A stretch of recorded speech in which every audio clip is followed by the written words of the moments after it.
आज के हमारे इस म्यूजियम मैनेजमेंट के 5वें दिन के कोर्स में हम आप सभी का स्वागत करते हैं। आज एक्चुअली लिंक भेजने में कुछ प्रॉब्लम हो गया था। मॉर्निंग में जो लिंक भेजा था किसी को भी प्राप्त नहीं हुआ। हमारे एक भाई जिनका मुझे फोन आया, उन्होंने बताया कि सर ऐसा ऐसा लिंक अभी तक प्राप्त नहीं हुआ है, तो कृपया भेज दीजिए। उनका फोन आने के बाद बठिंडा से उन्होंने फोन किया था, फिर मैंने उसके बाद एक बार फिर से उस लिंक को शेयर किया। शायद उसमें कुछ लिंक में प्रॉब्लम था या कुछ नेट में प्रॉब्लम था, तो मैं उसके लिए क्षमा चाहता हूँ। और आज का हमारा ये जो सेशन है, तो उसके पहले हम कल के होमवर्क के बारे में थोड़ा सा बताएं। कल जो होमवर्क हमने दिया था, तो आपका शुक्रिया सर। आप कैमरा के सामने हैं, मुझे अच्छा लगा आपने फोन करके बताया, इसलिए बहुत बहुत शुक्रिया। और जिन लोगों ने कल का जो होमवर्क हमें भेजा था, वो अब तक धीरे धीरे जो है, कुछ लोग जिनका पहले दिन का रह गया था, दूसरे दिन का रह गया था, वो लोग अभी अपना होमवर्क भेज रहे हैं। अच्छा लगा। और होमवर्क को करते समय जिन जो लोग अभी रनिंग नोट्स लेते हैं, फोटोग्राफ लेके भेजते हैं, हमने कहा था कि मोस्ट वेलकम। तो ये भी अभी शुरुआत हो चुकी है, और कुछ लोग जो है उसको अच्छी तरह से प्रॉपरली कंप्यूटर में टाइपिंग करके, डिजाइनिंग करके अच्छी तरह से भेजते हैं, उनका भी बहुत बहुत शुक्रिया। तो इस तरह से अपना जो होमवर्क है आप जो भेज रहे हैं, तो ये उसमें जो धीरे धीरे उसमें जो प्रगति हो रही है, तो इससे हमें बहुत अच्छा लगा। तो चलिए आइए आज के अपने इस सेशन की हम शुरुआत करते हैं। मैं पहले तो क्षमा चाहता हूँ, मैं आज ऑफिस में नहीं हूँ, घर पे हूँ, तबीयत ठीक नहीं है। इसलिए हमने सुबह का सेशन भी और अभी का सेशन जो है हम घर से ही ले रहे हैं।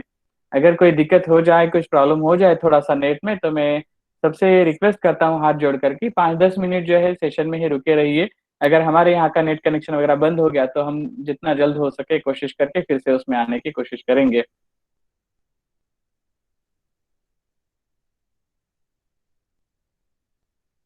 तो हमारा आज का जो सेशन है, जिसमें हम आज देखेंगे archives, archaeology, culture and museums की हम बात करेंगे। तो एक्चुअली जब हम संग्रहालय में जाते हैं, तो संग्रहालय क्या होता है?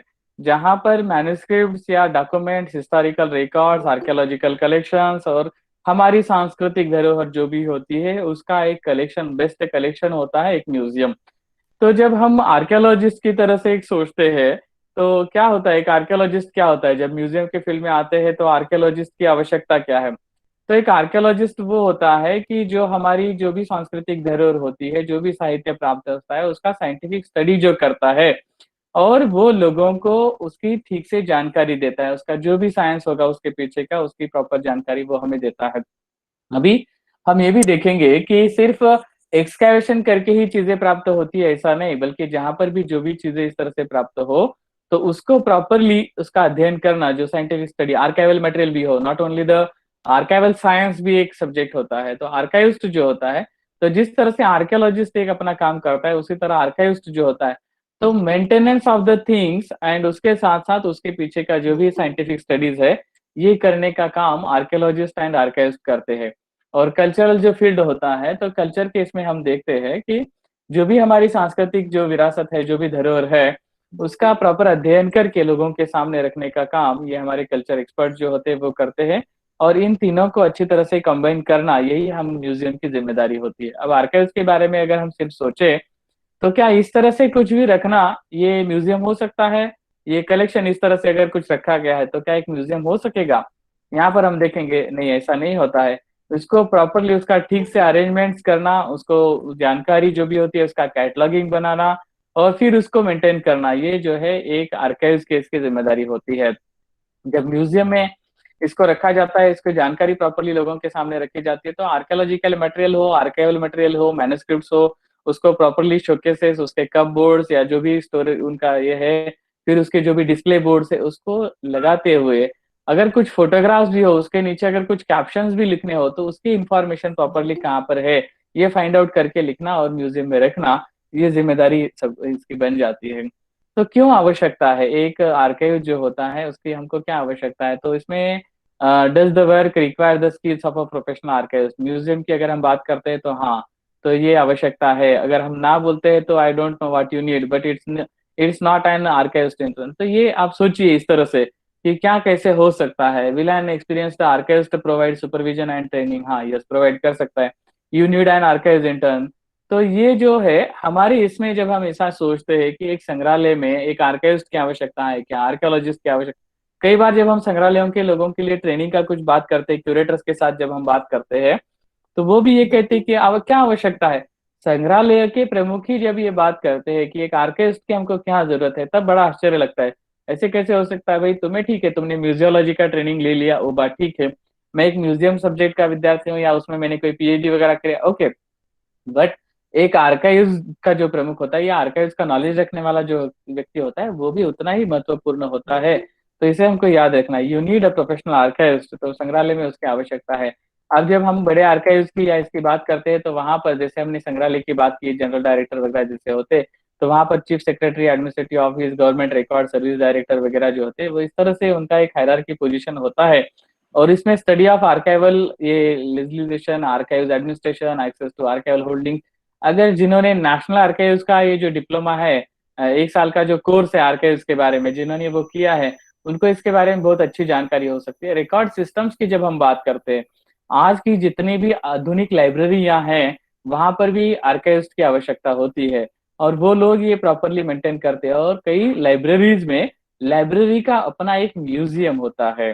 जैसे खुदाबख्श लाइब्रेरी पटना की अगर हम बात करेंगे, या फिर हमारे यहाँ पुणे यूनिवर्सिटी में अगर हम जेकर लाइब्रेरी की बात करेंगे, तो ऐसी कई सारी और भी लाइब्रेरियां हैं जहां पर उनका एक अपना म्यूजियम भी उन्होंने खड़ा किया है। कलेक्शन जो है उसको उन्होंने अच्छी तरह से डिस्प्ले भी किया है। यहाँ पर हम देख सकते हैं कि क्या वर्क्स उसके हो सकते हैं।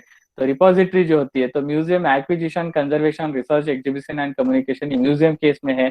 मगर वर्चुअल की दुनिया में जब हम जाते हैं, ट्रेडिशनल को छोड़ के मॉडर्न केस में जब जाते हैं, तो डिजिटल डॉक्यूमेंटेशन एंड एनालिसिस की बात होती है। जब हम कोई कॉपियां जब डाउनलोड कर लेते हैं, किताबें डाउनलोड कर लेते हैं, तो उसका प्रॉपरली नाम देना, उसको अच्छी तरह से कैटलॉगिंग बनाना, ये भी हमारी जिम्मेदारी होती है। उसका visualization and exhibition, communication and interaction, ये सारी जो बातें, electronic, digital, online, hyper media, meta, web और साइबर स्पेस जो भी है, उसकी जानकारी करना। आज की तारीख में तो कई सारे ऐसे ईमेल है जिसमें 25 जीबी तक जो है डाटा हम उसमें फ्रीली सर्वर पर अपलोड कर सकते हैं। तो ऐसी कई सारी इसके ये होता है मेटा डाटा जिसको हम कहते हैं। तो कई सारा डाटा ऐसा होता है जो हम फ्री जहां भी सर्विसेज अवेलेबल है उसके साथ स्टोर कर सकते हैं।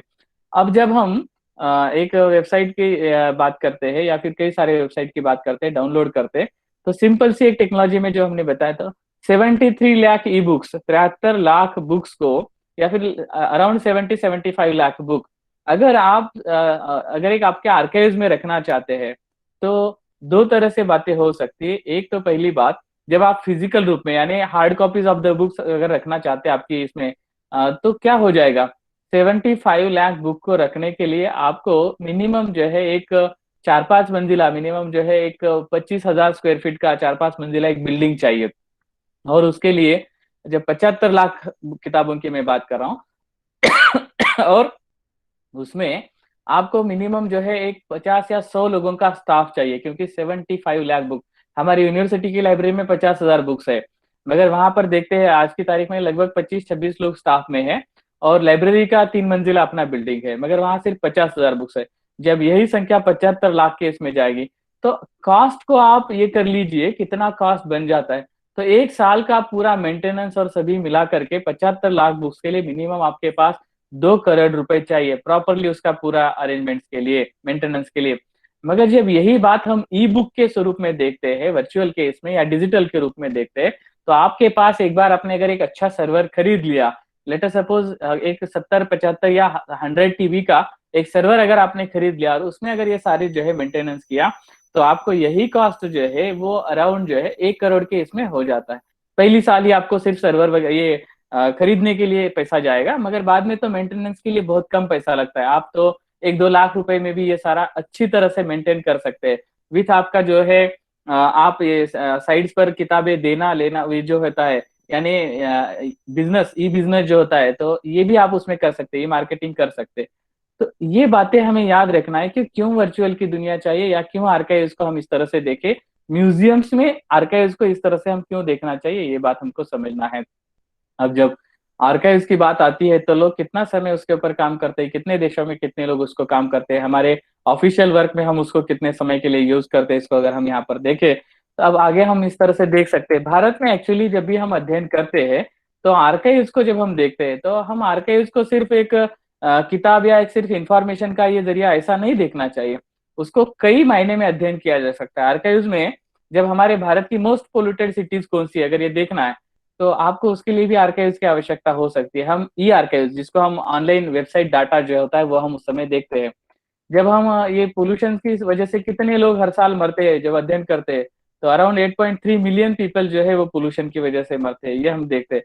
तो ये नीचे जो नाम है यहाँ पर आप देख रहे हैं, तो स्टैटिस्टा, तो ये वर्ल्ड के सबसे बड़े आर्काइव्स के रूप में आज धीरे धीरे उभरता जा रहा है। इनका अपना जो है मेटा डाटा और इनका टीम जो है वो बहुत अच्छा काम कर रही है। तो हम ये सोचे कि आर्काइव्स में इस तरह की जानकारी हमको इजीली अवेलेबल होती है। अब जब एयर पोल्यूशन का जब हम ये ग्राफ जब देखते हैं, तो कैसे धीरे धीरे ये बढ़ता जा रहा है पता चलता है। मगर 2000 का डाटा जब हमको चाहिए, तो आज का तुरंत हम उसको देख सकते हैं, या आज तुरंत हम वेरीफाई कर सकते हैं, नहीं कर, उसको वेरीफाई करने के लिए आपके पास आर्काइव्स की आवश्यकता है। जो लोग एयर पोल्यूशन से या एयर से रिलेटेड, या फिर हमारी जो मोस्ट इंपॉर्टेंट, जिसको हम कहते हैं essential things for the life, तीन जो इंपॉर्टेंट चीजें, हवा, पानी और अनाज, तो ये तीन बेसिक नीड्स जो है, उसको ऊपर आधारित अगर कोई म्यूजियम्स बनाना चाहते हैं, तो उसको ये जो आर्काइवल डाटा है उसको तो देखना पड़ेगा ही। या फिर हमारे जो एनवायरमेंट डिपार्टमेंट होते हैं या फिर ज्योग्राफी डिपार्टमेंट होते हैं, उनको भी इसके अध्ययन के लिए ये आवश्यकता होती है। तो इन बातों को हमको याद रखना है कि अगर इस तरह से डाटा हमारे पास होगा, आर्काइवल डाटा होगा, तभी हम ये जानकारी प्राप्त कर सकेंगे। अभी ये major sites around the world जिनका भी एयर क्वालिटी जो है इम्प्रूव होते जा रहा है, उसकी जानकारी हम यहाँ देख सकते हैं। या नीचे दिल्ली को देखिए, ये यहाँ पर हम देख रहे हैं, तो इसमें भी पता चलता है कि हम अभी कहाँ पर है, बहुत स्लो हम हमारा ये चल रहा है अभी भी। कोविड-19 इम्प्रूवमेंट की जब हम बात करते हैं, जैसे कोविड-19 सिचुएशन शुरू हुआ, ये पैंडेमिक सिचुएशन जब शुरू हुआ, क्या हुआ, तो शहरों की हवा बिल्कुल यानी शुद्ध होती चली गई। तो कोविड एक तरफ तो लोग हजारों की तादाद में डेथ हो रहे हैं, मगर पर्यावरण पर उसका अच्छा असर हो रहा है। तो क्या कोविड को हम अच्छा बोलना चाहिए? इंसान से तो कोविड अच्छा बन गया। फिर अगर पर्यावरण की हम बात करते हैं, तो कैलिफोर्निया के जंगल में आग लग के आज लाखों की तादाद में अगर पेड़ नष्ट हो रहे हैं, लोग जला रहे हैं उसको, कुछ लोग जो है जानबूझकर उसको जला रहे, लाखों की तादाद में जो है प्राणी मर रहे। तो कोविड तो अच्छा है ऐसा हम कहेंगे फिर? क्योंकि वो तो जो लोग नियमों का पालन नहीं कर रहे वो डेथ हो रहे हैं। वहां तो ऐसा ही कि जो निष्पाप इनोसेंट जो लोग हैं उनको मार रहे, जो प्राणी है उनको मारा जा रहा है।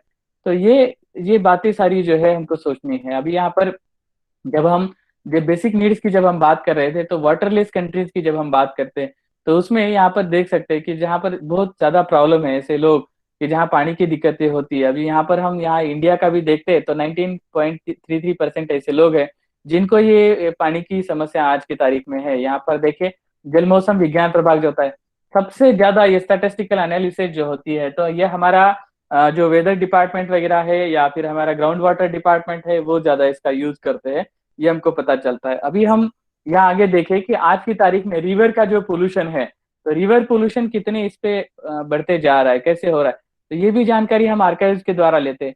और गंगा का जो शुद्धिकरण की जो ये मुहिम चली, तो अग्रवाल जी हो या बाद के लोग भी, अभी जो कृष्णा खैरनार जैसे लोग हो, ये जो काम कर रहे हैं, तो ये आर्काइव्स का भी जो डाटा है, जैसे वो लोग अजंता एलोरा के बारे में काम करना चाहते थे, तो सबसे पहले उन्होंने मुझे कहा कि बोबड़े जी, अजंता का जो डॉक्यूमेंटेशन है उसकी जिम्मेदारी आपको लेना है और आप इसको पूरा करके हमको देना है। तो ये सारी जिम्मेदारी, ये एक आर्काइव्स है, हमारा म्यूजियम है, तो उसमें हमने एक अच्छा आर्काइव्स बनाया, इसलिए हम ये सभी प्रोवाइड कर सकते हैं। Otherwise it's not possible for the museums और द पब्लिक, और सोसाइटी के लिए बेनिफिशियल हो ऐसी चीजें हम अपने संग्रहालय के द्वारा नहीं दे सकते थे। तो इस तरह से कैसे उसका एक्सटेंट बढ़ते जा रहा है, एक्सटेंट ऑफ कंटेमिनेशन किस तरह से बढ़ रहा है, उसको भी हम देख सकते हैं। ग्राउंड वाटर का यूज जिस तरह से हो रहा है, अभी हम कहते हैं कि पानी जो है धीरे धीरे कम हो रहा है, नहीं, उसका एक्सेस ऑफ यूज जो है, उसका नैसर्गिक संसाधनों का इस्तेमाल करना जो है वो बहुत ज्यादा बढ़ गया है। Unnecessary use, it's not necessary, unnecessary use बहुत ज्यादा बढ़ गया है, ऐसा हम कह सकते हैं। क्यों? क्योंकि पहले के इसमें हम देखते हैं कि जहां मनुष्य को अपनी खुद की ताकत को इस्तेमाल करते हुए जमीन से पानी, कुएं से वगैरह निकालना पड़ता था, तो जितनी आवश्यकता है उतना ही पानी वो निकाल कर यूज कर लेता था। मगर अब क्या हो रहा है, जहां पर मोटर है, एक बटन दबा दिया, बस पानी आ रहा है, पंप से खींचा जा रहा है और वो उसको यूज कर रहा है। जहां पर भी जो है रोड धो रहा है, गाड़ियां धो रहा है, जो भी करना है उसको वो कई कई इसमें तो ऐसा होता है, नालियों में पानी बह रहा है, गांव में जब नल आते हैं पानी के, तो देखते हैं उसको कुछ ये नहीं बिठाया होता है, तो ऐसे ही पानी नाली में बहते जा रहा है। तो use of this natural resources जो है वो अननेसेसरी जो एक्सेस यूज हो रहा है, तो उसको कहीं तो भी रोकना पड़ेगा। वरना कुछ सालों बाद जो है ग्राउंड वाटर जिस तरह से लेवल धीरे धीरे कम होती जाए, जैसे हम तमिलनाडु वगैरह उधर की बात करते हैं, आंध्रा की, तो श्रीकाकुलम जैसे एरियाज की जब हम बात करते हैं, not only this areas but here also in Maharashtra या फिर ऑल ओवर द इंडिया, ये जो है ग्राउंड वाटर जो है उसका लेवल इतना नीचे चला गया है, जहां 50-60 फीट पर पानी इजीली अवेलेबल हो सकता था, वहां अभी 400, 500, 1000, 1500 फीट तक अब नीचे जाना पड़ता है। तो जिस तरह से ग्राउंड वाटर कम होता जाएगा, हीट भी उस तरह से बढ़ती रहेगी, और उसी उतनी दिक्कतें इंसान को जो है वो भुगतनी पड़ेगी, वो प्रॉब्लम्स उसको फेस करने पड़ेंगे। ये ड्रॉट वगैरह जो है उसके आंकड़ेवारी हम यहाँ पर देख रहे हैं अलग अलग इसमें। तो 1972 और 2012 का कंपैरिजन जब करते हैं, तो उसमें आपके पास आर्काइवल का कलेक्शन अगर बेस्ट हो, उसको अगर आपने डिजिटल करके रखा हो, उसका जो भी इंफॉर्मेशन है वो अगर आपने एक्सेल सीट्स या जो भी आपका सॉफ्टवेयर है उसमें अगर प्रॉपरली फिलअप किया हो, तभी जाकर का हम इसको तुरंत देख सकते हैं, विद इन सम मिनट्स जो है हम ये पूरा चार्ट प्रिपेयर कर सकते हैं और हम जानकारी दे सकते हैं।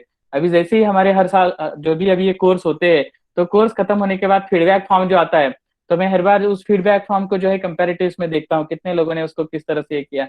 तो ये जो है, आप अपना आर्काइव्स अगर अच्छी तरह से रखते हैं, उसको अगर टेक्नोलॉजिकली उसको अटैच करते हैं टेक्नोलॉजीज के साथ, तो तभी जाकर के आपको ये डाटा जो है यूजफुल हो सकता है। नहीं तो एक जानकारी को ढूंढने के लिए हजारों कागजात अगर आपको ढूंढने पड़ेंगे, तो फिर उसका कोई फायदा नहीं होगा, कोई मतलब नहीं होगा।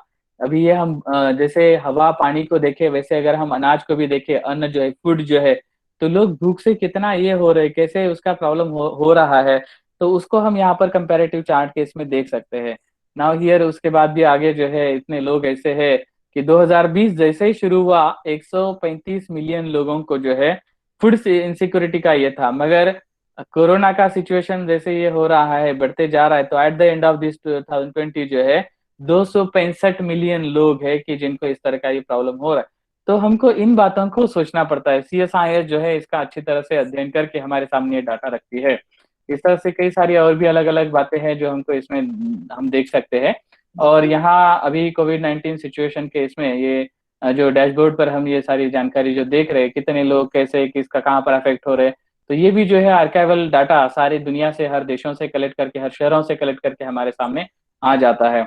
यहाँ पर जब हम आर्काइव, सिर्फ आर्काइव नहीं बल्कि आर्कियोलॉजी की भी जब हम बात करते हैं, तो आर्कियोलॉजी में हम ये देख सकते हैं कि आप ये सामने जो दृश्य देख रहे हैं, तो ये क्या दृश्य है, ये आज के कोविड 19 सिचुएशन का दृश्य नहीं है, बल्कि इस तरह से कई सारी बीमारियां, कई सारी आपदाएं हमारे इसमें अब तक आ चुकी हैं।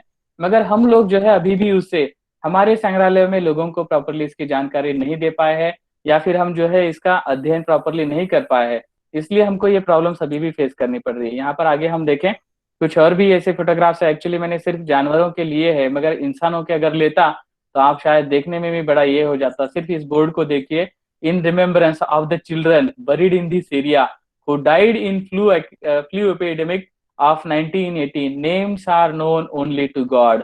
जिनके नाम सिर्फ शायद भगवान को ही पता हो। तो वैसे कितने तो भी हजारों लाखों बच्चे मर गए। क्या सीखा हमने इससे? म्यूजियम में क्या हम लोगों को इसका महत्व समझाने में कामयाब रहे? यहाँ पर आगे हम देखें कि 1918 का ये जो इन्फ्लुएंजा का ये हुआ था, तो उस समय कितने लोग अफेक्टेड हुए थे? 500 मिलियन पीपल्स, और लगभग जो है 50 मिलियन लोग इसमें डेथ हो चुके थे। सिर्फ 100 साल पहले क्या ऐसा हुआ था? ये 100 साल पहले का फोटोग्राफ हम यहाँ पर देख रहे हैं। टाइपराइटर पर ये महिला जो काम कर रही है, मास्क उसने चेहरे को लगाया है। आज भी हम मास्क लगाने को उतना सीरियसली नहीं लेते। यहाँ देख रहे हैं कि ये सैकड़ों लोग जो है, ये महिलाएं जो है वो बना रही है, मास्क बना रही है, उसका यूज कर रही है। यहाँ मिलिट्री को देखिए, मिलिट्री भी उसको यूज कर रही है। ये सारा डाटा हमने कहाँ से लिया? नेशनल आर्काइव्स के उसमें से ये सभी फोटोग्राफ्स और ये जानकारी लिए। तो जब हम आर्काइव्स को या आर्कियोलॉजी को इस तरह से प्रॉपरली अध्ययन करते हैं, अभी यहाँ पर देखिए, कोविड इतना सीरियस नहीं है जितना स्पेनिश फ्लू था, या जितनी उसकी पहले की बीमारियां थी। मगर हम उसको प्रॉपरली अगर उसका अध्ययन करें, या हिस्टोरिकल इस थिंग्स को हम प्रॉपरली अध्ययन करें, तभी हमको ये बात गहराई से समझ में आएगी। देखिए, एक ब्लैक डेथ नाम की बीमारी जो 14 सेंचुरी में आई थी, उसके कुछ यहाँ पर हम ये देख रहे हैं, ये 1346 1353 तक ये जो थी, तो लगभग पूरा यूरोप जो है, तो पूरे यूरोप की लगभग 60% आबादी इसमें खत्म हुई थी, इसको याद रखिए। और यहाँ पर हम देख रहे हैं जो रशिया से आया या यूरोप में आया, ये हम देखते हैं, इसके कितने सारे, देखिए यहाँ पर लगभग 20 करोड़ लोगों का इसमें डेथ हुआ था। तो इतनी मात्रा में, इतनी लाखों करोड़ों की तादाद में लोगों की मौत हो चुकी थी। तो क्या सीखा हमने 500, 600, हज़ारों सालों से, अभी 100 साल पहले भी, या अभी तक जस्ट 3 साल पहले की हम बात करते हैं, तो ऐसे कुछ या स्वाइन फ्लू की बीमारी अभी आई थी कुछ दिन पहले, कुछ साल पहले। उसमें लगभग 5,75,400 लोगों का डेथ हो गया। क्या हमने उससे कुछ सीखा? 3 साल पहले ये इंसिडेंट हुआ। क्यों नहीं सीख सके? व्हाई? ये सारी आर्कियोलॉजी में, आर्काइव्स में इसकी सारी जानकारी हमको मिलती है, फिर भी हम इससे क्यों कुछ नहीं सीख रहे हैं? इसका कारण है not only because of the this diseases, but the natural disasters भी जो है, ये जैसी भी नैसर्गिक आपत्तियाँ हैं, जैसे पोम्पेई, आपको मालूम है इटाली का ये एरिया, तो जहाँ पर इस तरह का एक ये नेचुरल डिज़ास्टर केस में, तो 79 एडी है, मानो आज से लगभग 2000 साल पहले, इतनी हज़ारों लोगों की मौतें हो चुकी थी। उसको जब निकाला गया था खुदाई करके, उस समय का खुदाई का ये दृश्य है, और उनको ये साइट्स जो प्रिज़र्व किए गए, एक-एक बॉडी को ये करने के लिए, सँभाल के ये करने के लिए, और लोगों को उसको विजुअलाइज़ करने के लिए आर्कियोलॉजिस्ट ने इतनी मेहनत की वहाँ पर। ये देखिए किस तरह से लोगों का डेथ हुआ था। तो ये देखने के बाद हमको ये पता चलता है किस तरह से ये सब लोग कैसे मरे होंगे। तो हम ये कहते हैं कि ये जो भी डेथ हुई है या जो भी हुआ है, तो ये आर्कियोलॉजी डिपार्टमेंट फाइंड आउट कर रहा है, आर्काइव्स डिपार्टमेंट ये फाइंड आउट कर रहा है, मगर हम उससे क्या सीख रहे हैं? तो म्यूज़ियम्स की ये ज़िम्मेदारी है कि ये सब कुछ जो भी है, ये जानकारी जो है आर्काइव से, आर्कियोलॉजी से, हमारी कल्चरल इसमें से ये जो भी प्राप्त होता है, उसको लोगों के सामने प्रॉपर्ली विजुअलाइज़ करना, ये हमारी म्यूज़ियम्स के लोगों की ज़िम्मेदारी है। और अगर हम लोगों के सामने इसको प्रॉपर्ली रख पाए, उनको उसका सीरियसनेस अगर हम समझा पाएँ, तब जाकर के लोग जो है इसको मानेंगे, otherwise history will remain history only. इतिहास जो है सिर्फ़ इतिहास के पन्नों में और गड़े मुर्दों में ही रह जाएगा, मगर उसके सीरियसनेस जो है हमारी न्यू जनरेशन्स को पता नहीं चलेगी। What will happen one day, the whole world will come the जो है सभी जो है खत्म हो जाएँगे, एक दिन सब कुछ डिस्ट्रॉय हो जाएगा, नष्ट हो जाएगा। तो हमको इन बातों को समझना है। अब ये बात मैंने सिर्फ़ कुछ घटनाओं से ये दिखाई, मगर जब हम वॉर्स की बात करते हैं, युद्धों की बात करते हैं, तो जितने लोग बीमारियों से या इन घटनाओं में, नेचुरल डिज़ास्टर में डेथ नहीं हुए, उससे कितनी गुना तो भी ज़्यादा लोग जो है वॉर में डेथ हुए हैं। पिछले अगर सिर्फ़ 100 सालों की अगर हम बात करें, तो पिछले 100 सालों में करोड़ों की तादाद में लोग, अराउंड जो है 40 करोड़ पीपल्स जो है, अलग-अलग युद्धों में मारे जा चुके हैं। तो ये बात हम क्यों रखना चाहते हैं? तो अगर हम ये कल्चरल प्रॉब्लम्स जो होते हैं, हम एक-दूसरे के ऊपर जो है हावी होना, हमारी संस्कृति श्रेष्ठ है, ये श्रेष्ठत्व दिखाने के लिए वसाहतवाद वगैरह जो कुछ भी निर्माण हुआ, ये दूसरों के ऊपर हम अपना साम्राज्य कायम करने के लिए जो कुछ हुआ, तो इसमें करोड़ों की तादाद में लोग मारे गए।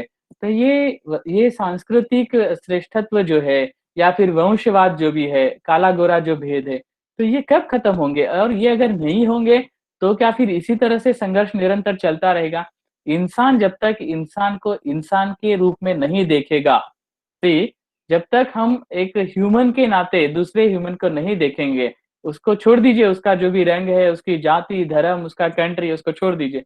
अगर हम नहीं देखेंगे, अगर हमारे म्यूज़ियम्स के द्वारा, म्यूज़ियम वो चीज़ है, जहाँ पर लाखों की तादाद में लोग आते हैं। What is this culture? Culture क्या है? मैं अपने विश्वास को, अपनी श्रद्धा को, अपने भगवान को अपने घर में किस रूप से पूजा करूँ, ये मेरी संस्कृति मुझे सिखाती है, या मेरा धर्म मुझे सिखाता है। मगर एक बार मैं वहाँ से अगर बाहर आ जाऊँ, तो सिर्फ़ इंसानियत का नाता मेरा सबसे है। मैं जो है harmony between the human and harmony between the human and the nature is what the only culture, as I thought that. हमारे वेदों ने भी तो यही तो सिखाया है, वसुधैव कुटुम्बकम की जो बात हम करते हैं। तो ये हमको सीखना है उसमें, ये सारी कलाओं की वगैरह जो बात हम करते हैं, मटेरियल कल्चर की, कल्चरल प्रैक्टिसेस की जो बात करते हैं, तो जो भी बेस्ट है, जो भी अच्छा है, उसको हमें दुनिया के सामने रखना है। ये हमारी संस्कृति है। सभी इसमें, not only in the Hinduism, Jainism, Buddhism, Islam, Christian जो भी है, तो ये सारी संस्कृतियाँ ये सिखाती है कि इंसान का इंसान से इंसानियत का नाता होना है। जो धर्म, जो मज़हब ये नहीं सिखाएगा, उस धर्म को मैं कभी नहीं मानता हूँ, या फिर वो कोई धर्म ही है, ऐसा ये वो धर्म ही नहीं है, ऐसा मैं कहूँगा। ये माइंड मैप जब हम देखते हैं व्हाट इज़ द कल्चर, तो यहाँ पर हम देख सकते हैं कितनी तो भी बातें इसमें जुड़ी हुई है, हमारे डेली लाइफ से, हमारे कस्टम से, हॉबी से, सोशल एक्सेप्टेंस से, डिज़ायर से, लैंग्वेज से। मगर ये जो है बेस्ट प्रैक्टिसेस के बाद जो उभरता है वो है। मगर हम अगर उसको खत्म करने की कगार पर, जैसे अर्नोल्ड टॉयम्बी जो कहता है हर संस्कृति का जन्म होता है, उसका एक शिखर पर जाती है और वो जो है नष्ट हो जाती है। तो बॉर्न एंड एक उसका जो है शिखर पर पहुंचना और उसको जो है खत्म होना, ये विश्व। तो ये चक्राकार सिद्धांत जो है उसका, तो ये साइकिल, तो ये क्या निरंतर चलती रहेगी?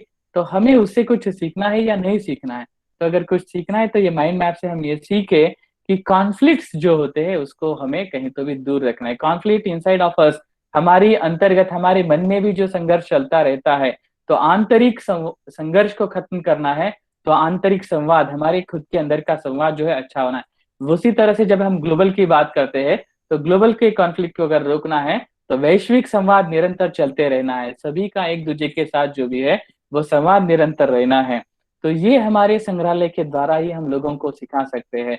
तो कल्चर हम जो यहाँ पर देखते हैं, हमारी हर रोज की डेली लाइफ जो भी है, clothes and dressing, working schedules, language, medical care, queer, religion, ये सारी बातें जो है, हमारा फोक आर्ट, मैनर, जोक्स, हंसना, हम सब ये करना, तो ये हमारा कल्चर है। जब हम इसी को थोड़ा सा आगे बढ़ाते हैं तो हम ये देखते हैं कि एनवायरनमेंट जो है हमारा, time, action, communication, space, power, individuation, ये स्ट्रक्चर, थिंकिंग, ये सारी बातें कल्चर के इसमें इंक्लूड होती है। नाउ जब हम उसको समझने की लैंग्वेज में अगर हम बात करेंगे, तो art, drama, music, attitude, beliefs, language, customs, rituals, behaviour, faith, religion, food.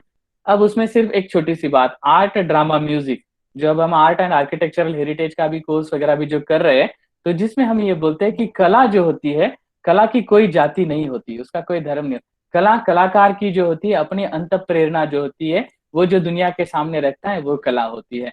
हाँ, उसके आजू बाजू के एनवायरनमेंट का, लोकेलिटी का या संस्कृति का, धर्म का उसके ऊपर इम्पैक्ट हो सकता है जरूर, मगर वो उसके अंदर से जो जन्म लेती है और वो दुनिया के सामने रखता है। तो ये बात हमको म्यूजिक के इसमें भी, जब मैं हर रोज, तो आप सभी जो मैं जैसे सेशन शुरू करता हूँ, तो फ्लूट म्यूजिक का जो है आप सबको स्वर सुनाई देते होंगे, तो मुझे पसंद आता है कि जो मैं हमेशा सुनता हूँ, क्योंकि ये संगीत जो होता है इंसान को सभी इसमें से आगे ले जाता। और संगीत जो है इंसान को इंसान से जोड़ता है, इंसान को कुदरत से जोड़ता है। झरने का बहता हुआ पानी, जो कुदरती संगीत हम सुनते हैं, या पेड़ों के पत्ते जब ये होते, हवा का जो सब संगीत हम सुनते हैं, तो ये सारी बातें, एक छोटा सा बच्चा जब हंसता है, तो उसके उस हास्य में जितनी निष्पाप, निरागसता, इनोसेंस जो है, तो दुनिया की सारी खुशियां वो हमें उसमें से देता है। तो ये हमारा कल्चर है, इसको याद रखिए। हाँ, इसे छोड़ के दूसरा कल्चर के जिसे मैं जो कह रहा हूँ वही श्रेष्ठ, हमारी संस्कृति श्रेष्ठ, और दूसरी जो है वो, तो ये हिटलर जैसी जो वृत्ति है उसका हमें कहीं तो भी दूर रखना होगा। संग्रहालय के द्वारा हमको ये सिखाना है। तो व्हाट इज द आर्ट, इसमें जो बात है जो मैं बोल रहा था, तो ये विजुअलाइज फॉर्म है, अलग अलग इसका इमेजिनेशन है, क्रिएटिव स्किल है। तो इसमें जो है आर्ट के इसमें जो डेफिनेशन में जब हम देखते हैं, I found I could say things with this colour and shapes that I couldn't say and any other way, things I had no words for. तो ये ऐसी कई सारी, creativity is allowing yourself to make mistakes, art is knowing which ones to keep. तो ये जो है creativity में गलतियां तो होती है, मगर कला ये सिखाती है उसमें से क्या रखना है, क्या छोड़ के आगे चलना है। तो इतिहास भी हमको ये सिखाता है कि हमारी क्या गलतियां हुई है और उन गलतियों को कैसे हम अवॉइड करना है। So museums is what, journey of this art, architecture and the history and the culture. और उसके लिए यूज क्या है, हमारा आर्काइव्स और हमारी आर्कियोलॉजी, ये सारी जो है हमको उसमें यूज होता है। So the aim of art is to represent not the outward appearance of things but their inward significance। तो इसको भी याद रखिए अरिस्टोटल का। ऐसी कई सारी, ऑस्कर वाइल्ड की भी ये नीचे डेफिनेशन दी जो दी है, no great artist sees things as they really are, if he did he would cease to be an artist. तो ये भी देखिए, इस तरह से कई सारी अलग अलग बातें हैं। तो आर्ट में इस तरह से जो इंक्लूड होता है, एक्सप्रेस जो किया है, creative, colourful, your imagination, beautiful, inspiring, जो भी सुंदरता है दुनिया के सामने वो रखता है, जो भी उसके मन में भाव है, तो वो अंत प्रेरणा जो है वो दुनिया के सामने रखता है। तो art is about more than pretty pictures, ये जो हमने शुरू के इसमें भी देखा था, the visual arts will teach your kid to think outside the box to be a problem solver. आपकी बच्चे को ये जो चौकट जो हमने बना के रखे है ना, उसके परे वो लेके जाती है। वो कला जो होती है आपके बच्चे को इतना ब्रॉड एस्पेक्ट में सोचने के लिए देती है, एक प्रेरणा देती है, और वो समस्या जो है सॉल्वर बन सकता है, एक प्रॉब्लम सॉल्वर बन सकता है। ये याद रखना है। कंटेम्पररी पीरियड में या आज की तारीख में भी जो भी प्रॉब्लम्स है उसके बारे में वो सोचता है, और अपनी आर्ट के द्वारा वो जो है उसको कुछ सोल्यूशन दे सकता है। सो इसीलिए art is life, art is your voice and art is therapy. अभी कुछ एग्जांपल्स हम लेंगे, जैसे आर्कियोलॉजी के इसमें से जब हम देखते हैं, हमारे कल्चर में से देखते हैं, तो ये स्कल्पचर आर्ट जो है, मैंने एक सिर्फ छोटा सा कुछ एग्जांपल लिया है। देखिए मेरे फोटो से मैं उस मूर्ति को जब देखता हूँ तो मुझे कितना तो भी सुंदरता प्रतीत होती है, विशाल आर्किटेक्चर की जब हम बात करते हैं, या फिर ये सारी अलग अलग मूर्तियां, ये स्थापत्य जो भी हम देखते हैं, तो इस सुंदरता को जब हम देखते हैं तो क्या हम ऐसा निर्माण कर सकते हैं? क्या हमारी संस्कृति ने हमको सुंदरता निर्माण करने की ओर ले गया है? हमारी संस्कृति हमें ले जाती है? अगर हाँ ले जाती है, तो आपके आर्काइव्स और आर्कियोलॉजी को किस तरह से यूज करना है, तो आप अच्छा समझ गए हैं, ऐसा हम समझ सकते हैं।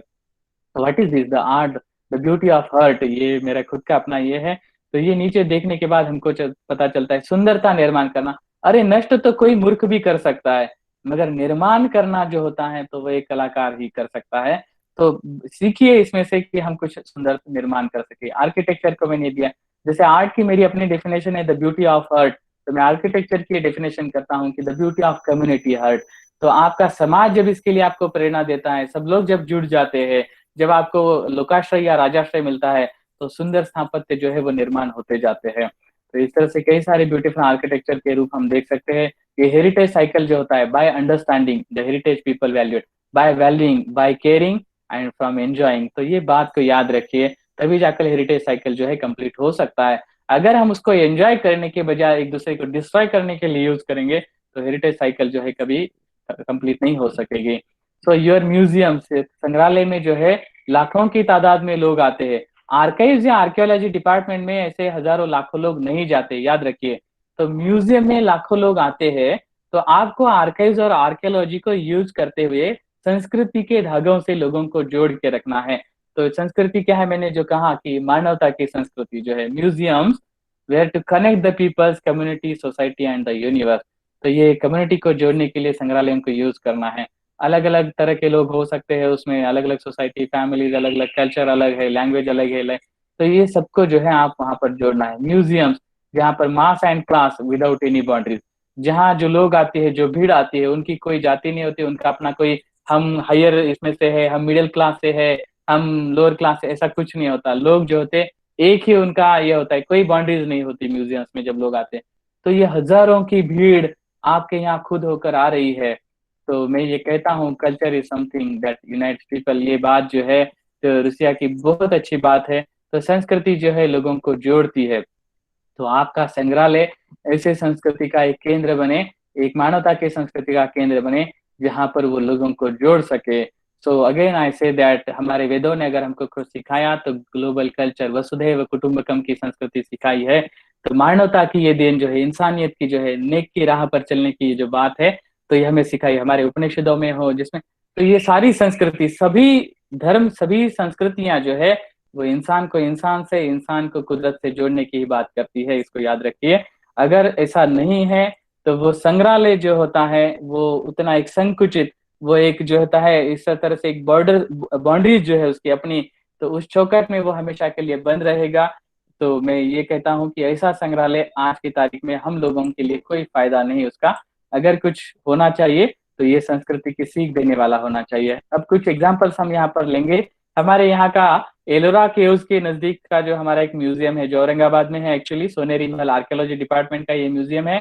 मगर ये इस तरह के एलोरा महोत्सव वगैरह प्रोग्राम्स आयोजित करते हैं, जहाँ पर जिनका नाम है ऐसे लोगों को भी बुलाया जाता है, बहुत अच्छे कल्चरल प्रोग्राम्स आयोजित किए जाते हैं, और लोगों पर जिसका इम्पैक्ट हो, तो संस्कृति के द्वारा लोगों को जोड़ने की जो बात है ये होती है। ये देखिए हमारा इंदिरा गांधी राष्ट्रीय मानव संग्रहालय भोपाल का जो है, वहां पर ये जनजातीय साहित्य महोत्सव जो है, ट्राइबल लिटरेचर फेस्टिवल जो है, तो इस तरह के प्रोग्राम्स को आयोजित करते हैं। देखिए साहित्य की जो अपनी एक कला है, जो हमारी ट्राइबल कल्चर से, तो इसको जोड़ना, मुख्य प्रवाह के साथ इसको जोड़ना बहुत आवश्यक है। और इस तरह के प्रोग्राम जो म्यूजियम्स करते हैं, so it is well and good, बहुत अच्छी बात है ये।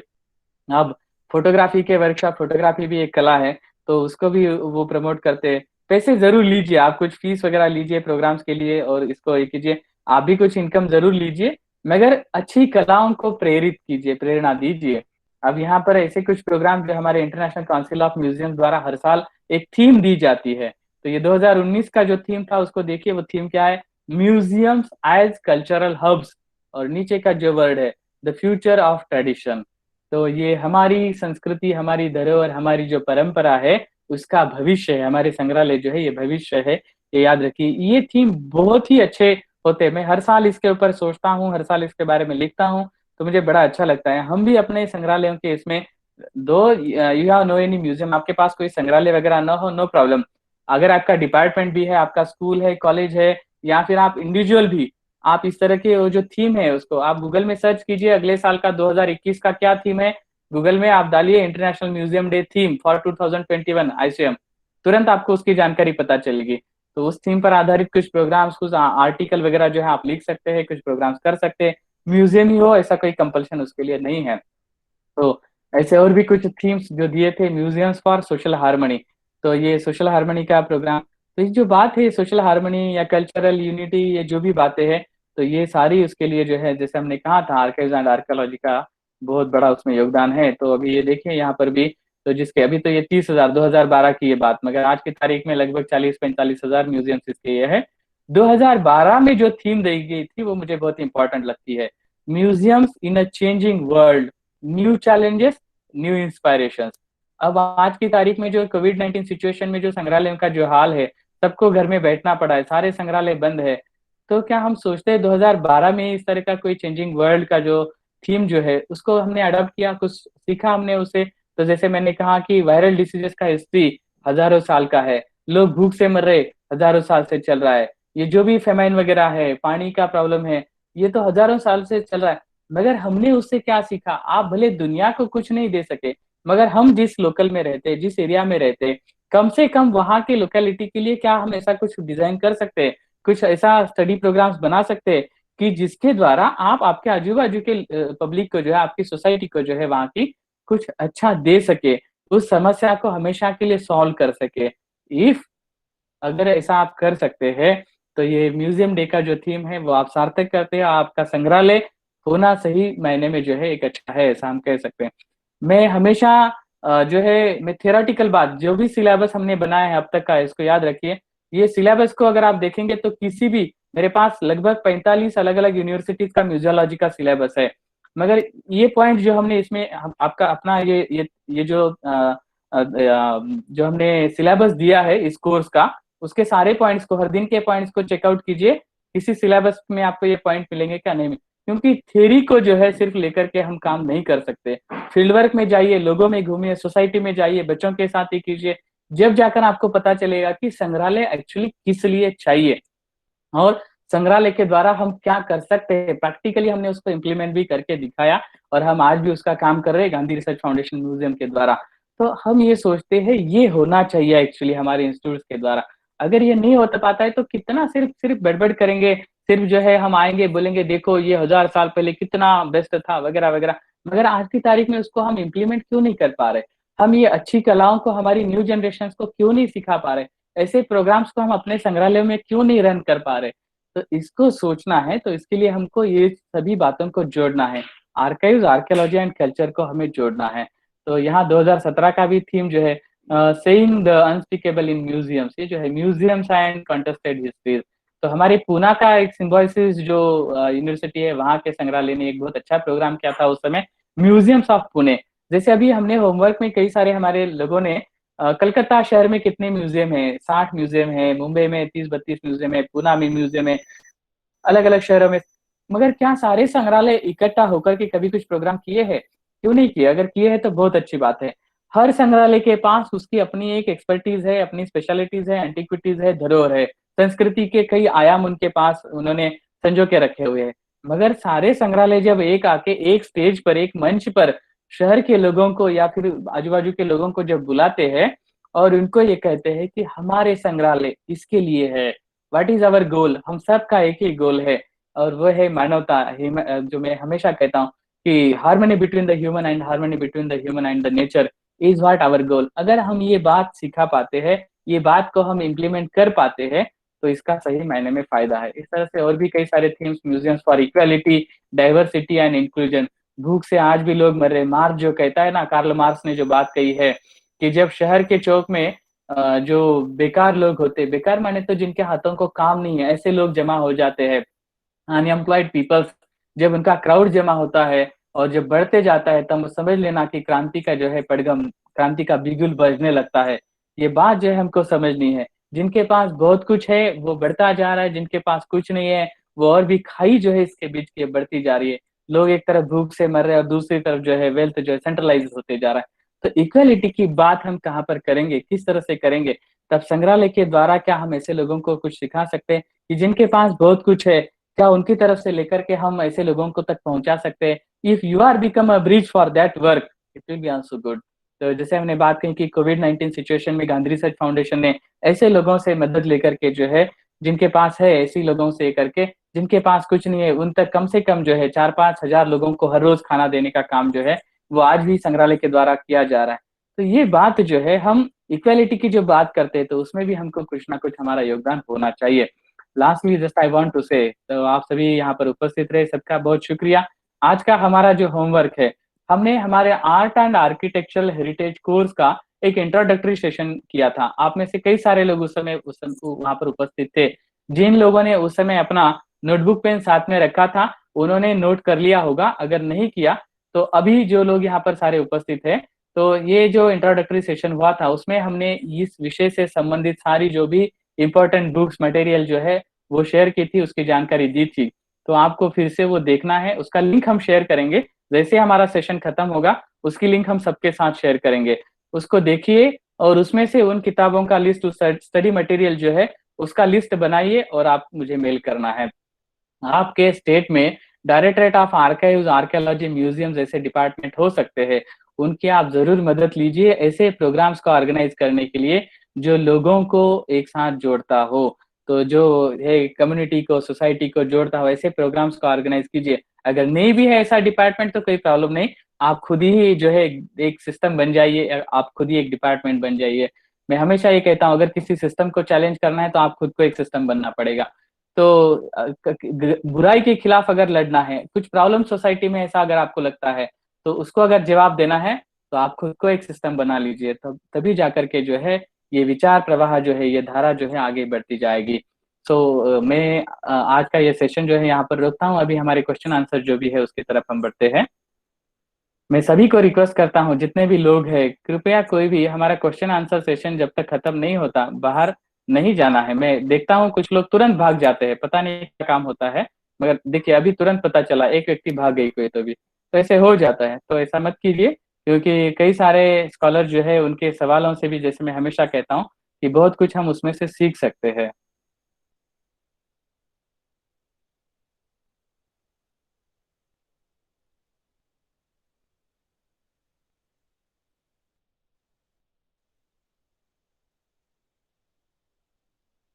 नेहा पटवर्धन जी ने ये जानकारी हमें दी है कि in Japan only in world war total. जी हाँ, सही बात है। लगभग लगभग दो दो करोड़ 50 लाख लोगों का या 3 करोड़ 10 लाख लोगों का डेथ हुआ था, ये बात सही है। एक हिरोशिमा नागासाकी का जो बॉम्ब गिरा, एटम बम जब ये हुआ, तो उससे लाखों करोड़ों की तादाद में लोग मर गए। ऐसे कई सारे वॉर्स है, मगर हमेशा हम ये कहते हैं इतिहास से हम लोग अभी भी ठीक से नहीं सीख रहे हैं। क्योंकि आज भी जो है हम इतिहास में सिखाते, सिर्फ लड़ाइयाँ सिखाते। लड़ाइयों का जो परिणाम हुआ, उससे हमें आज क्या करना चाहिए वो सिखाना बहुत जरूरी होता है। दूसरी बात है कि सिर्फ तारीखों को याद करवाना ये इतिहास नहीं होता है। हिस्ट्री ऑफ द ह्यूमैनिटी सिखाना भी बहुत आवश्यक है। जो हिस्ट्री ऑफ हमारी जो इसेंशियल नीड्स है, बेसिक नीड्स है, तो हवा, पानी और अनाज जो खत्म होते जा रहा है धीरे धीरे, या उसके जो प्रॉब्लम जो भी हो रहे हैं, क्राइसिस जो निर्माण, तो उसका हिस्ट्री लिखना और बच्चों को वो ठीक से समझाना, उनकी भाषा में उनको ये करना, उसको इम्प्लीमेंटेशन करना, ये बात आज की तारीख में आवश्यक है। अनुषा सामंत जी ने लिखा है, international council of museum this year theme is museums for equality, diversity and inclusion. There are no barriers, museum give a great platform to everyone irrespective of their religion, caste, gender, economic background. Thank you. बहुत अच्छी बात है, मैंने अभी इसके बारे में बात की थी। तो ओके, अभी sir please repeat today's homework. Sorry, उसके ऊपर भी और कुछ है। ठीक है। How are archives organized? तो रिदम जी, आर्काइव्स को ये करने के लिए आपके, जैसे मैंने हमेशा ये कहा है, आपके संग्रहालय को एक जोड़कर एक छोटी सी लाइब्रेरी जरूर बनाइए। अगर आप एक लाइब्रेरी बनाएंगे तो उसका फायदा ये होगा कि जो भी लोग म्यूजियम में आएंगे, तो वो सिर्फ ऐसे चीजों को देखकर नहीं चले जाएंगे, मगर जिसको भी कुछ जानकारी चाहिए, प्रॉपर इंफॉर्मेशन चाहिए, तो वो लोग उस इंफॉर्मेशन को लेकर के वो इंफॉर्मेशन जो भी चाहते हैं तो वो वहाँ आपकी लाइब्रेरी में आकर उसको अध्ययन करेंगे, और अपने कुछ नोट्स जो भी होते हैं, जो प्रोजेक्ट्स होते हैं, उसको कंप्लीट कर पाएंगे और आगे चल करके उसको इम्प्लीमेंट कर पाएंगे। तो उसके लिए आपको आपके संग्रहालय की लाइब्रेरी चाहिए और प्रॉपर्ली उसको मेंटेन किया जाना चाहिए। अब आर्काइवल में दो तरह के आर्काइवल जैसे मैंने बात की, एक तो फिजिकल जहां पर आपको ओरिजिनल डॉक्यूमेंट्स वगैरह रखने, एक दूसरा वर्चुअल या फिर डिजिटल। तो जहां पर हम डिजिटल के स्वरूप में जो भी डॉक्यूमेंट्स बुक्स कलेक्ट करते हैं, तो उसको मेंटेन करना बहुत ईजी है। तो मैं अपने पर्सनल अनुभव से ये बात बता रहा हूँ। तो इस तरह से आप आर्काइव्स को फिर, अगर आप चाहते हैं आपके यहाँ पर इस तरह का एक आर्काइव्स हो, तो जो वेबसाइट मैंने जैसे archives.org जैसी वेबसाइट, या फिर उस्मानिया यूनिवर्सिटी की वेबसाइट, या फिर फ्रेंच इंस्टीट्यूट पौंडीचेरी की वेबसाइट, तो इन वेबसाइट्स पर हजारों की तादाद में, डिजिटल इंडिया की वेबसाइट, हजारों लाखों की तादाद में किताबें, archival documents, original documents, manuscripts available है। उसको डाउनलोड कीजिए, उसको प्रॉपरली उसका कैटलॉग बनाइए, डिस्क्रिप्टिव और छोटा कैटलॉग जो होता है, तो उस तरह के कैटलॉग बनाइए और उसका यूज कीजिए और दूसरों को भी यूज करने के लिए प्रेरित कीजिए, तब जाकर के उसका फायदा सभी को मिलेगा। आज का जो होमवर्क है, आनंदिता जी ने पूछा है, आज का होमवर्क जैसे मैंने बताया, हमारा art and architectural heritage course एक दूसरा कोर्स है। उसमें हमने एक सेशन लिया था, मगर उसमें हमने आर्काइव्स, आर्कियोलॉजी, कल्चर और म्यूजियम से रिलेटेड कुछ किताबों की इंपॉर्टेंट जो बुक्स है उसकी जानकारी दी थी। तो उन किताबों का लिस्ट आउट आपको बनाना है, उसका जो ये है लिंक हम आपके साथ शेयर करेंगे अभी अपने ग्रुप में। और हो सके तो इफ पॉसिबल, मैं सुबह भी हमारे सेशन में ये बोला था, इफ पॉसिबल उस किताब के सामने ये लिखिए कि ये किताब किस लिए आवश्यक है।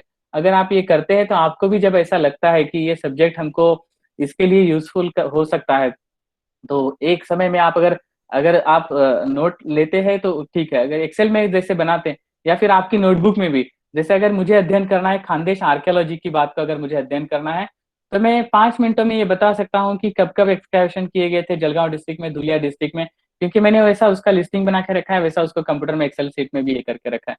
तो उस तरह से मैंने तो ये सिर्फ एक छोटा सा एक स्टडी प्रोग्राम में ये किया था, मगर आप ऐसे अच्छी किताबें जो भी है, जो भी अच्छी किताबें लगती है, जब कुछ एग्जाम्पल्स हम देते हैं तो उस समय हम जैसे बोलते हैं कि आई जो उपन्यास है मदर, तो जैसे मैगजिम गार्गी का, फिर या लियो टॉल्स्टॉय का जो वॉर एंड पीस जैसे बुक्स है जो यूजफुल है, तो ऐसी किताबों का भी हम जो है इतिहास में जरूर रेफरेंसेस देते हैं। क्यों? क्योंकि हमारे दिमाग में ये है कि उन किताबों में क्या लिखा है, वो कैसे यूजफुल हो सकते हैं। तो इसलिए हमें वो उसका लिस्ट आउट करना है और आप मुझे मेल करना है या व्हाट्सएप पर भेजना है। उसका लिंक हम शेयर करेंगे, वो जो वीडियो है उसको हम शेयर करेंगे। ओके, ठीक है। यहाँ पर national archives preserve 6th century BC या गिलाइट मैन्युस्क्रिप्ट या गिलगेट मैन्युस्क्रिप्ट। निकिता जी सही बात है, और ऐसे कई सारे manuscript, not only that, but ऐसे कई सारे मैन्युस्क्रिप्ट है जो नेशनल आर्काइव्स में प्रिजर्व किए गए हैं। तो करोड़ों की तादाद में आज भी डॉक्यूमेंट्स है, इंडियन म्यूजियम का हो या फिर हमारे नेशनल आर्काइव्स हो, और भी कई सारी, सालारजंग हो, अ, हजारों की, भारत में तो करोड़ों की तादाद में मैन्युस्क्रिप्ट है।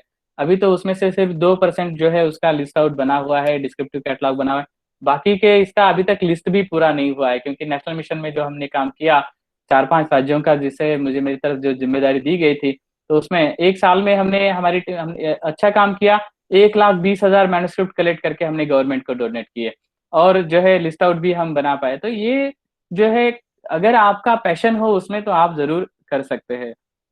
यहाँ पर हम शोभा जी, थैंक यू, जितने भी लोगों ने अप्रिशिएट किया उन सबका बहुत बहुत शुक्रिया for this informative. And my question is, how does an object qualify to become a museum property, और how does it qualify to display in museum?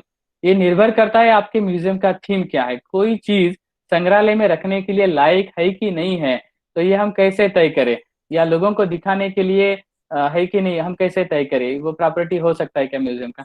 ये आपके म्यूजियम का थीम क्या है उसके ऊपर। अगर मैं, मेरा म्यूजियम एक मोबाइल का म्यूजियम अगर है, तो कोई पुराना भंगार में पड़ा हुआ म्यूजियम भी मेरे संग्रहालय की प्रॉपर्टी हो सकता है। उसमें से क्या जानकारी लोगों को मुझे देना है, ये आपके स्किल के ऊपर निर्भर होता है। तो संग्रहालय का थीम क्या है उसके ऊपर निर्भर होता है कि वो आपके संग्रहालय की प्रॉपर्टी हो सकता है कि नहीं हो सकता है। सुदीपा राय जी ने ये बात बताई है, done many programs on museum day and presented lectures on heritage week in different places of West Bengal. सही बात है। इंडियन म्यूजियम कोलकाता तो हर हर 2-3 दिन बाद कुछ ना कुछ एक्टिविटीज वो हमारे साथ शेयर करते रहते हैं, बहुत अच्छा लगता है। On Facebook also and WhatsApp also, उसमें भी वो मुझे भेजते रहते हैं, मुझे भी बड़ी खुशी लगती है। सही बात है। ऐसे कई सारे अभी संग्रहालय जो है धीरे धीरे उनमें ये अवेयरनेस प्रोग्राम्स जो हो रहे हैं, और ये प्रोग्राम्स को वो ऑर्गेनाइज करते हैं। हेरिटेज वीक, म्यूजियम डे वगैरह प्रोग्राम वो ऑर्गेनाइज करते हैं। Conservation and reprography techniques are very important to preserve and conserve the document. सही बात है, आपकी बात बिल्कुल सही है। इसीलिए हमने डिजिटल की जो हम हमेशा बात करते हैं तो वो इम्पोर्टेंट है। ओके ठीक है, technical issues to join today. Okay Sharma ji, no problem. आप आपका प्रेजेंस ही हमारे लिए खुशी की बात है। आप यहाँ होते हैं, यही हमारे लिए बड़ी खुशी की बात होती है। अब्राहम पैथो जी ने ये बात बताई है। Thanks a lot okay for another informative lecture session. बहुत बहुत शुक्रिया अब्राहम जी, आप भी यहाँ पर है, हमें खुशी है। आपका भी मार्गदर्शन हमें निरंतर मिलते रहता है। और desiring what are the best software system for digitise the manuscript. अभी ये डिजिटाइज्ड मैन्युस्क्रिप्ट्स के लिए आप रॉ जैसे सॉफ्टवेयर का यूज कर सकते हैं। आप उसमें किस तरह से उसको ये कर रहे हैं आप, मिनिमम में सिर्फ टेक्निकल दो ही बातें बताना चाहूंगा कि आप मिनिमम 600 DPI में उसको प्रिजर्व कीजिए, और जो भी इमेज आप डिजिटाइज करते हैं वो मिनिमम 1 MB की होनी चाहिए। जब जाकर के वो आपको 1 MB, जब जाकर आप उसको आगे चल करके PDF में या किस में भी कन्वर्ट करेंगे, बुक फॉर्म में उसको प्रिंट करना चाहेंगे, तो आपको यूजफुल हो सकती है। टिफ में, JPG, JPEG, किस फॉर्मेट में आप उसको रखना चाहते हैं उसके ऊपर वो भी निर्भर होता है। ठीक है, ओके। अभी हमारे यहाँ के जो है क्वेश्चंस खत्म हो चुके हैं। मैं कुछ सूचनाएं और कुछ बातें बताना चाहूंगा। जिन लोगों ने अब तक होमवर्क नहीं किए हैं, कृपया आप अपना होमवर्क भेजें। दूसरी इंपॉर्टेंट बात, आज जो हमने बताई आर्काइव, आर्कियोलॉजी और कल्चर की बात, अगर हमने जो होमवर्क दिया है वो तो बात अलग है, मगर आपको अगर ऐसा लगता है कि आपके एरिया में, आप जहाँ रहते हैं उस एरिया में ऐसी कुछ आर्काइव्स है, कुछ आर्कियोलॉजी डिपार्टमेंट्स यूनिवर्सिटीज के, या फिर जो इंडिविजुअल लोग आर्कियोलॉजिस्ट के तौर पर काम कर रहे हैं, या फिर कुछ ऐसे कल्चरल जो आर्टिस्ट है, एक्सपर्ट आर्टिस्ट है, उनकी कुछ कलाएं हैं, और कुछ हमारी कल्चरल ट्रेडिशंस है, सांस्कृतिक परंपराएं हैं। जैसे हमारे यहाँ पर हम बोलते हैं वट सावित्री पूजा होती है, तो ये बरगद का जो पेड़ होता है उसकी पूजा हमारे यहाँ पर होती है। तो ये पेड़ों की पूजा क्यों करनी है? सिंधु संस्कृति, इंडस कल्चर से जब हम सीखते हैं कि निसर्ग देवताओं की पूजा करने वाली हमारी संस्कृति, पंच महाभूतों को मानने वाली हमारी संस्कृति थी।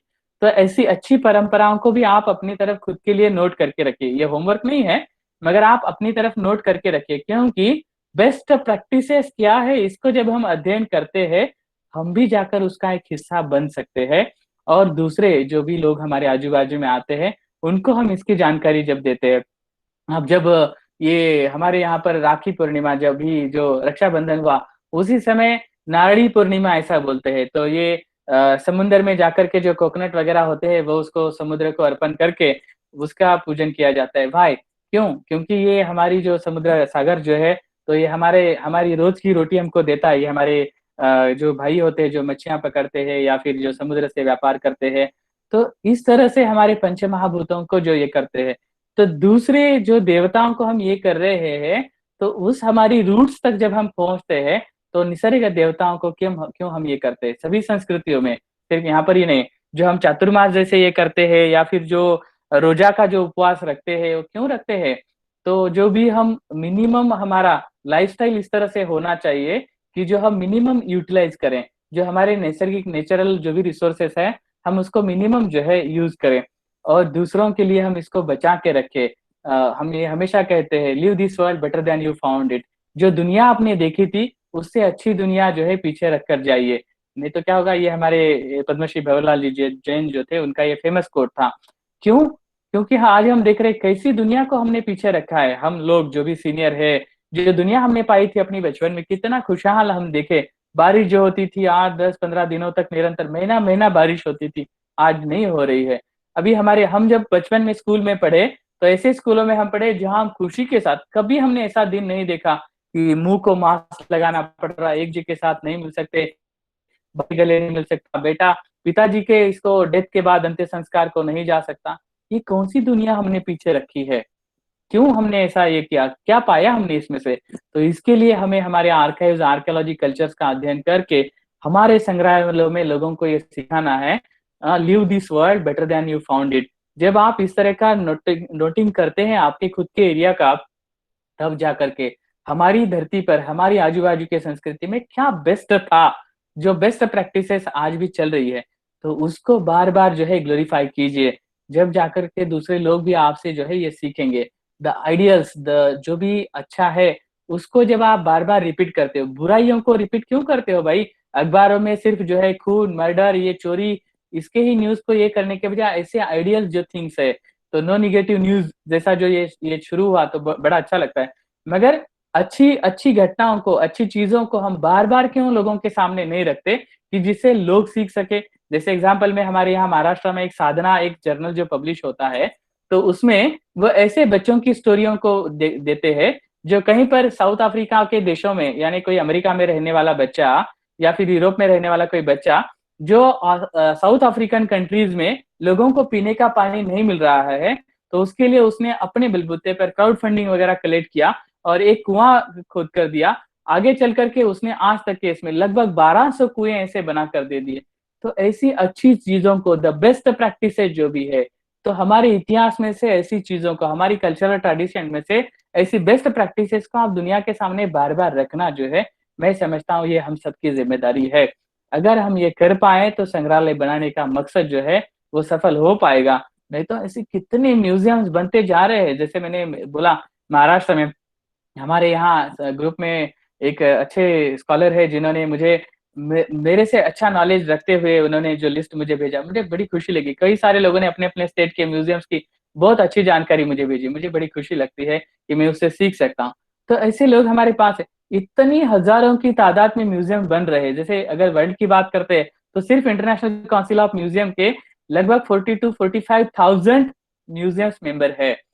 तो इतनी हजारों की तादाद में म्यूजियम्स होते हुए भी अब तक हम ये सारे वायरल डिसीजेस, नेचुरल डिजास्टर्स, ये जो भी कल्चरल प्रॉब्लम्स ये जो हो रहे हैं, तो ये इसको हम क्यों नहीं सॉल्व कर पाए। इसका मतलब है कि हम आज भी अच्छी चीजों को जो है बार बार उसको दुनिया के सामने रखने का और उसको इम्प्लीमेंट करने का जो है प्रयास करने में कहीं तो भी नाकामयाब है। तो so I request to all of you that if you point out these things from your locality, and if you again and again present this in front of the students and the new generation, in front of the publics, in your programs, in your articles, so it will be better for the future and the future generations। ये अच्छा रहेगा। save our past, this best past for to save our future। जो हमारा अच्छा है उसको आप संभालिए, संजोइए और दुनिया के सामने रखिए, तभी जाकर के हम एक बेस्ट फ्यूचर को पा सकेंगे। अभी यहाँ पर और कुछ सवाल मुझे पूछे गए हैं तो उसको हम देखें। Why manuscripts not free? Manuscripts not free. There are a few sites which don't give free information। उनके अपने कुछ टेक्निकल ये होते हैं, और दूसरी बात, मैन्युस्क्रिप्ट को डिजिटाइजेशन करने के लिए उन्होंने कुछ एक्सपेंसेस किए होते हैं। गवर्नमेंट अगर उसको प्रॉपरली फंडिंग करेगी तो वो भी फ्री रख सकते हैं। कुछ ऐसे इसमें है, जैसे Andhra government oriental manuscript library वगैरह है, तो उनके तो हम फ्रीली देख सकते हैं। ऐसे कुछ और भी म्यूजियम्स है कि जिनके कुछ मैन्युस्क्रिप्ट जो है हम फ्रीली देख सकते हैं। उसको डाउनलोड भले ना कर सके मगर कुछ इसके तो डाउनलोड भी कर सकते हैं, ऐसा है।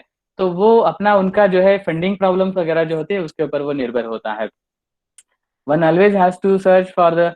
मैं यही बात उल्टा भी पूछ सकता हूँ रिदम जी, देखिए मैन्युस्क्रिप्ट क्यों फ्री नहीं है ऐसा जब हम बोलते हैं, तो पब्लिक भी जब म्यूजियम्स को मैन्युस्क्रिप्ट देती है, आजकल वो फ्रीली नहीं देती है, वो बेचते हैं, हजारों लाखों रुपए वो चाहते हैं। या फिर दूसरी बात, हम भी अभी कैसा भी सोचते हैं क्या, जैसे इस्लाम में ट्रेडिशन है कि जितना हम कमाई करते हैं उसमें से कुछ जो हिस्सा है वो समाज के लिए, ऐसा सोचकर वो पैसा देते हैं। क्या हम कभी ऐसा सोचते हैं हमारी कमाई में से हम हर साल में 2%, एटलीस्ट 2% जो है हम म्यूजियम्स को देंगे, या ऐसी कल्चरल इंस्टीट्यूट या आर्काइव्स या लाइब्रेरीज को देंगे कि जो सोसाइटी के लिए बहुत अच्छी है। ऐसा कभी हम सोचकर ये किए हैं क्या? जब तक हम ये नहीं करेंगे वाइस वर्सा, तब तक ये जो है वो भी जो है हमारे लिए चार्जेस वो लेते रहेंगे, हमसे चार्जेस लेते रहेंगे। So one always has to search for the free articles as a history student. This is most difficult process।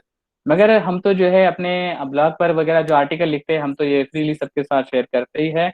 और जैसे मैंने वेबसाइट बताई तो archives.org जैसी साइट पर जाइए, billions of pages data freely available है उधर। उधर तो लाखों की तादाद में किताबें हैं जो फ्री डाउनलोड कर सकते हैं। Anusha Samant ji, because it's need proper maintenance. यहाँ सही बात है, आपने जवाब यहाँ पर दे दिया है, बहुत अच्छी बात है। और संध्या जी ने पूछा है can we see the power point presentation made by all.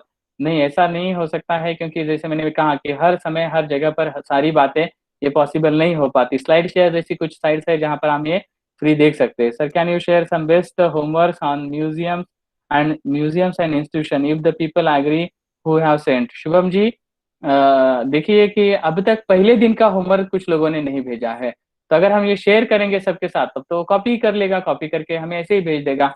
तो आफ्टर आवर कंप्लीट सेशन जब खत्म हो जाएंगे, सर्टिफिकेट वगैरह डिस्ट्रीब्यूट किए जाएंगे, उसके बाद अगर कुछ लोग खुद होकर हमें कहते हैं कि हमने ये जो लिखा है ये सबके साथ शेयर कीजिए, हम कर सकेंगे। लास्ट सेशन में ऐसे कुछ लोग थे जो हमें ऐसा करते थे, तो हम उस समय शेयर करते थे सबके साथ में।